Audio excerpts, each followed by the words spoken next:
Hey, how's it going? I'm currently standing here in my quaint little kitchen where my girlfriend and I spend a lot of time cooking and preparing meals. And as we've cooked throughout the years, we've slowly accumulated more and more kitchen supplies.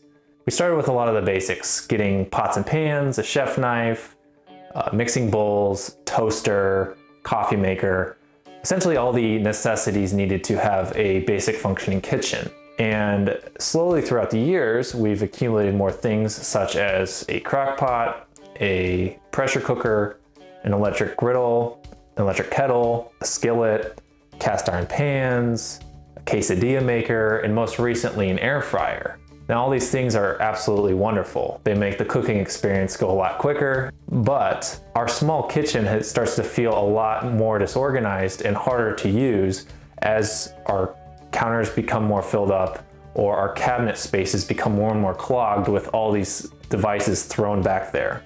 Because of this, I've had to come up with a couple different modifications to this kitchen in order to help the cooking efficiency. So far I've made 3 changes to this kitchen and might continue to make more in the future. Of the 3 modifications that I've made to this kitchen thus far, probably the least impressive is adding the freestanding pantry cabinet. While the door is a little bit more modern and the white of the pantry cabinet doesn't perfectly match the cabinets, for the purposes of this kitchen and how much it's helped us, it has been absolutely wonderful. Since this is an older kitchen, we kind of have to make some sacrifices about certain quality. I tend to be more of a perfectionist, but with an older kitchen like this, I feel less guilt about making certain modifications and making things not to be absolutely perfect, because if we decide to turn this house into a rental or if anyone decides to remodel it, I don't want to have had spent way too much time making super expensive, super time-consuming changes to this kitchen for it not to last long term. For the second modification, I added this under-mount spice rack. And all you do is you open up this latch and you see all the spices that we have. Now this is only 18 inches across, and if I could make one change to this, it would be to make it 24 inches across to hold just a couple of the overflows that we have up here. But this has been a total game changer, especially for my girlfriend who is shorter. We used to have all of our spices held up here. And for me, it wasn't a big deal because I could see up there a lot easier. But for her, anything past the front row was practically invisible. And so we ended up having a lot of duplicate spices because she couldn't really tell what we had back there. So from adding this, which by the way, I saw on a TikTok, and if I can find a link to the actual video, I will put it in the description so you can see the original. All this is this window latch with a piano hinge at back and twine in front. I actually don't have footage of me building this, but I built it in a couple hours in the afternoon, so it was pretty easy. The third and final change that I've made thus far involves how we store our pots and pans. Previously, we stored them just to the left of our stove in this bottom basin. As things kind of got put back there, certain things got harder and harder to access, and so we didn't end up using them as much. Instead, I added these 2 pull-out drawers to this bottom basin over here. With that, we were able to easily keep things organized and also keep the crock pot in there while opening up that whole other cabinet for other things. I actually have footage of me building this, which I will show you right now. After taking a detailed measurement of the cavity where the boxes would go, I broke it down into a cut list of different sides of the box, and I went and cut them out at the wood shop. The footage here is at the wood shop that I'm currently working in, and while it's far from being completely set up, we've made a lot of progress over the last couple months getting it more and more usable. You can expect videos in the future where I'm going to detail kind of the current state of the wood shop and the plans that we have for the future, and I'll probably film some more videos out there as well. Cutting these face frames was pretty straightforward, and I knew that since this was a simple at-home project, I didn't want to get too fancy with any box joints, and so I ended up just having all butt joints with glue and brad nails. As you can tell, I wasn't using our bigger table saw since it wasn't hooked in properly, and so I had to use this less accurate job site table saw along with our compound miter saw. Eventually we're going to build a miter station, and we have a bigger, better Grizzly table saw that we were going to build an outfeed table for. This right here is me cutting out the rabbets of all the bottoms of the drawers. These are all 3/4 inch plywood, and typically I would use a router bit to make all these rabbets, but I was in a hurry, and so I just decided to use the table saw. The shop isn't exactly close to my house, and there was a snowstorm coming in, and I was worried that if I got snowed in the next day, I wouldn't be able to install them, and so it was kind of against the time on this.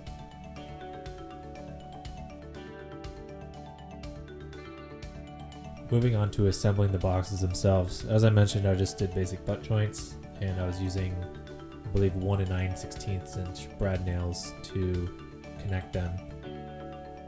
I don't know if the video shows it that well, but I cut the rabbets all the way through, which if I had a router table or if I had a little bit more time on my hands, I would typically cut them short and finish it off with a chisel to have a cleaner look.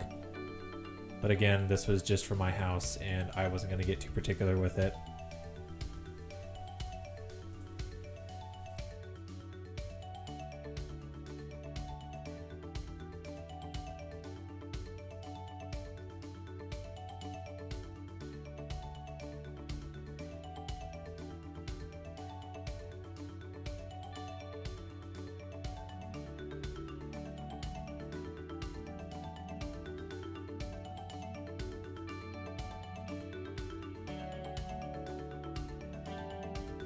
After measuring diagonal and making sure that they're square, I went and cut out the bottom pieces for the cabinets.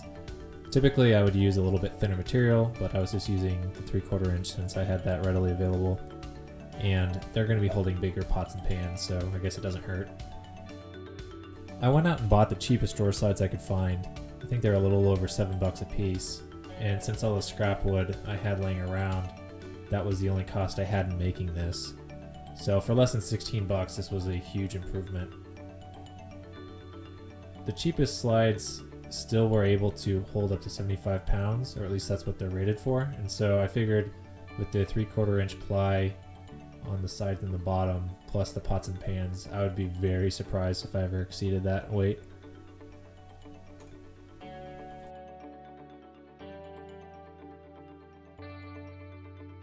With the bottoms as well, I just used glue and brad nails, and it seems as though it's going to hold fine. I didn't want to add a lot more holes to the front of the drawers, and so I nailed from the front and back vertically while I went horizontally on the sides, if that makes sense. For a simple drawer pull, I just found the biggest paddle bit I had available, which was 1 1/4 inch, and drilled part way through, and then came at it from the other way to prevent tear out. If I had a little bit more time, I would have used a nice little roundover bit on a router and made it a little bit easier to touch, but for the time being I just sanded it. After using it for a couple days, it doesn't seem to be too harsh. Now this is what the cabinet looked like previously, with the pot and pan, quesadilla maker, and all the other things in there. And while we fit quite a bit back there, it's kind of obvious that it wasn't exactly easy to get those things. Looking inside the drawers, you can tell that they're quite dated. There's the paper on the sides, and one of the previous owners must have added these sort of vinyl tiles that they glued down. And so I was being a little rough trying to get these sideboards out with my hammer and screwdriver because I didn't have all my tools available at the time. And so I didn't feel really too bad if I was being a little rough in there. No one was going to see it anyways.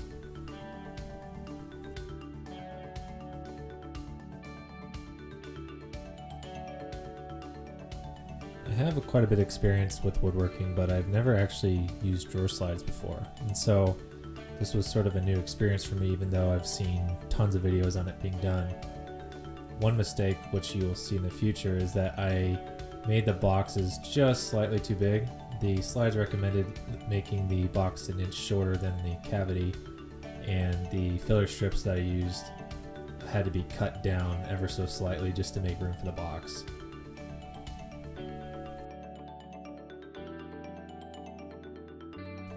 As I mentioned, I didn't have all my tools with me, and so I had to make do with what I had.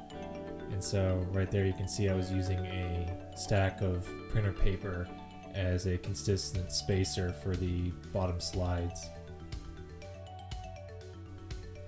And upon test fitting the drawer for the first time, you can see that it was a bit tight, and I knew right away that I was going to have to cut down those side strips.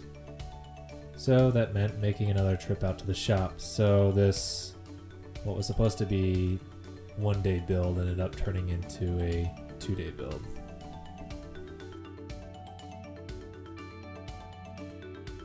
I'm not going to show any of the rest of the mounting of the drawer slide since it's sort of the same thing but on the second row.